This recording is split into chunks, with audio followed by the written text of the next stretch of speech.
জমিন বলে আল্লাহ ওরে উল্টায় দেয়, ও ছবি দেখছে, ও নাচ দেখতেছে, উলঙ্গ দৃশ্য দেখতেছে, ও সুদ খাইতেছে, ও ঘুষ খাচ্ছে, ও অবৈধ ইনকাম করছে, ও জেনা করছে, ও ব্যভিচার করছে, এই মেয়েটা নর্তকীর মতো হাঁটছে, আল্লাহ ওরে উল্টায় দেয়। আল্লাহ তাআলা ফেরেশতা বলে আল্লাহ ওরে মটকায়া দেয়।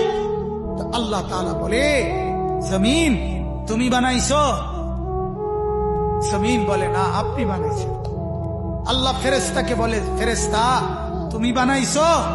ফেরেশতা বলে না, আপনি বানাইছেন। আরশে আজিম থেকে আল্লাহ তাআলা বলে শোনো, এক কুমার মাটির পাতিল যে বানায়, সেও তো মাটির পাতিল নিজের হাতে বানাইয়া ভাঙতে চায় না। 9 মাস আমি নিজের হাতে মায়ের পেটে রেখে আমি যারে বানাইছি, আমি নাক লাগাইছি, চোখ লাগাইছি, 1 দিন 2 দিন না, 9 মাস আমি যারে বানাইলাম, আমার হাতে গড়লাম, আমার হাতে সাজাইলাম, আজ তাকে আমি কেমনে ধ্বংস করে দেই? কেমনে ধ্বংস? এজন্য উল্টাচ্ছি না, এজন্য আযাব দেই না, আমি অপেক্ষা করি আমার বান্দা যদি তওবা করে।